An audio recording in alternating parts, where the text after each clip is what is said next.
Hey, my mate. I hope all is going well. Sorry, but late this week. Just obviously with the Easter long weekend, took Sunday and Monday off, so just a little behind. So apologies for that. But obviously, so far working on the same stuff we're doing. It's getting there. Ball striking, everything's looking or headed in the right direction. So we're happy with that. Obviously, send me some videos this week if you can. Right. Keep working on that short game with a little bit of the low point. Okay, and just obviously watch that shoulder doesn't drop down and the head dip back. Okay, keep those shoulders nice and level when you're chipping. Okay, and really feel like the right shoulder releases when you chip to control that arc. Okay, but if you can send me videos of that as well, okay, then I can have a better look. But very similar swing work today. And what we discussed last week is that slowly we're going to try and move that downswing plane, angle, circle. Okay, don't get sort of caught up and confusing it in two dimensions on a camera. Your circle's a little bit up on the downswing. Okay, we love it on the backswing. On the downswing, we just want it a little bit flatter. We're just going to do it slowly and naturally. And that's where double knee flex comes in. Okay, but before that, obviously set up and no excess movement. Okay, so nice, almost feet together, warm up with your wedges. Okay, I think if you have time, we can do 20, 5 of each, 5 lobbies, 5 sandies, 5 gappies, 5 pitching wedges. Okay, remember when you're hitting them to try and keep the shoulders as level as possible. Okay, so really get the shoulders level. Okay, no dipping of that right shoulder, no moving the head back. Okay, and then we're just trying to make a nice little pivot from there. Okay, and just intercept the ball. You're doing that part really well. That freedom of rotation through the hit, okay, is what you're doing really, really well. Okay, so 20 of those to warm up if you've got time. If you've not, maybe do the warm up as one session and then off you go and play. And then the second half of the session you can do as another session before you play. It depends on how your week's looking. So very similar. We're going to do 3-3-3 this week. So we've got our 2 drills, 3 reps, and then 3 normal. So 1 round is 9 reps. Okay. I think we did, if I'm not mistaken, do even clubs last week. So we're going to do odds. So we'll do 9, 7, 5. And then you can decide if you want to do sort of, I can't remember if you have a hybrid or a 3-iron, 3 wood, whatever. You can decide on that. So 9, 7, 5, 3 wood driver, something like that. Okay. But again, I know with you, sometimes it's a matter of just doing 20 quick reps before you go and play. That's for now, that's fine. Okay. But if you do have time to have a structured practice, then this is how it's going to be, 9 reps. Okay. So it's 3 double knee flex. We're keeping double knee flex. Remember, double knee flex is promoting, okay, no moving around. Okay, as does the narrow stance, but the double knee flex a bit more dynamically in the rotation, but no moving around. So neater body work. Okay, but also it promotes obviously that shallower, flatter circle. Okay, so it just does it naturally. Okay, so 3 double knee flex. Right, and then the second 3 is a new drill this week. Okay, very much on the same ideas of what we learned about. First thing we learned about is you are misunderstanding the golf swing somewhat. Okay, it's very much a circle. Then we're looking at sort of softening and controlling the face. Okay, so we want the face working square to the circle at all times. Okay, theoretically, it's very difficult. All right, but that's the idea. Okay, and that's what this drill is designed for. Okay, so call this a baseball drill. Basically what we're doing, okay, is we're going to stand completely upright, so no forward bend, no tilt, okay? We're going to hold the club very square in front of us. Obviously for you, square shoulders, face square. Okay, and then we're going to try and make some circles or imagine some circles that are parallel to the ground. So that's now our circle. Okay, instead of that, that's now a circle, right? Okay, so get your distance from the ball and then stand up vertically, extend your arms, shaft parallel, and then try and make a circle and see, you can see a little bit of right hand work, okay, and see if you're keeping the circle and you're keeping the face to the circle.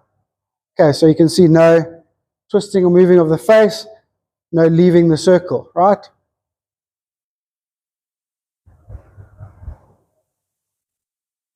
Okay, we'll do 2 or 3 of those.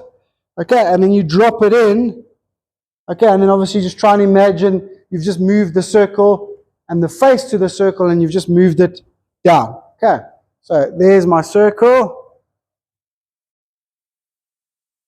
Cool. Get in my posture, drop it in.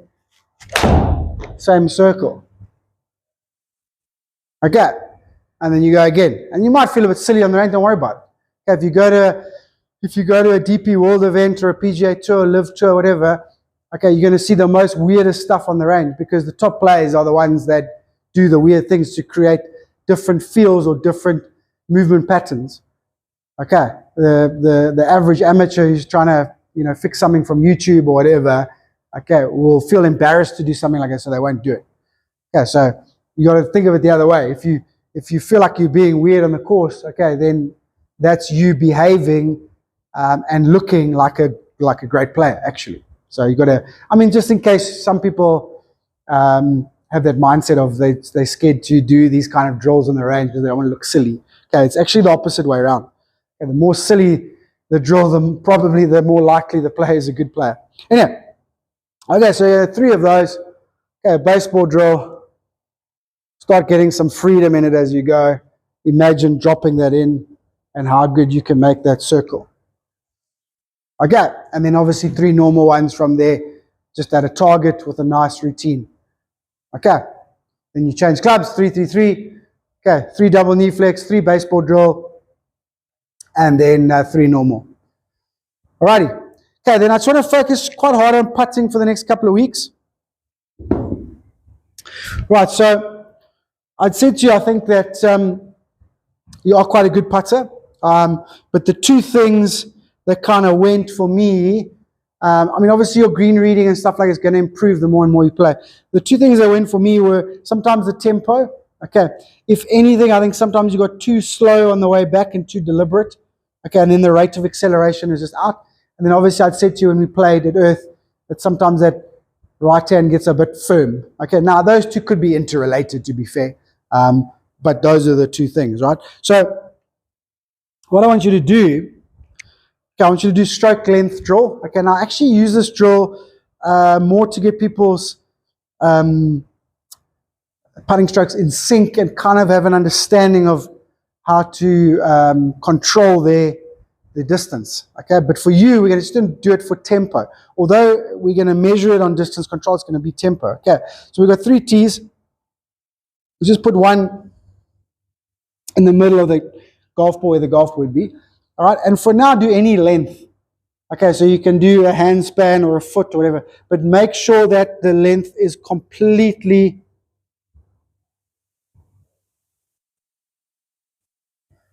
the same on both sides. All right.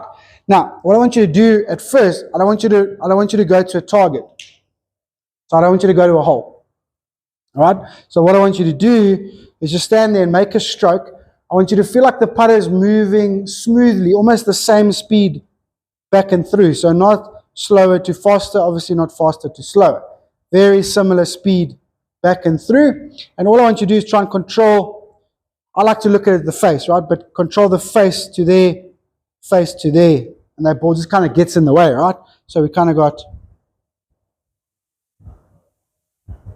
same length, same speed. Cool, that looks good. You don't have to do practice swings at first if you don't want to. Okay, I was just doing this, also not my putter, but anyway, so here we go. So we're going back swing to there, through swing to there. Try and keep the putter moving, same speed.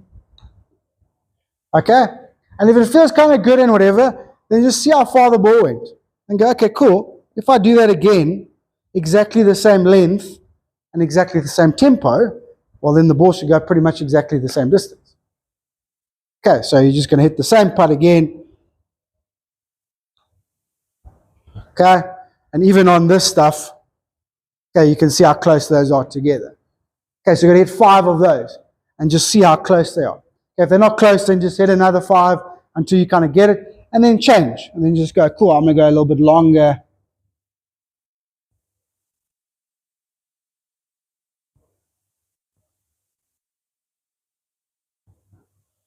Okay, I'm going to try ones a little bit longer and see how good I can get.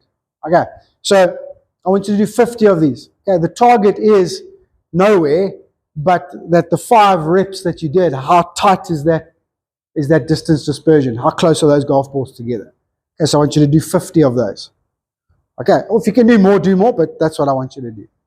Okay, that's all we're doing for this week, but I just want to get some tempo and freedom and feel back into that putting stroke. Okay, and then we'll also just discuss what your putting stats are like over the upcoming weeks. Okay, but I think there's some shots to be found here with the putting. Alrighty, okay, so that's your putting drill. Those are your little swing drills. Okay, obviously a little bit of chipping. Please send me videos and let me know if you need anything else. And I'll talk to you soon. Thanks, my mate.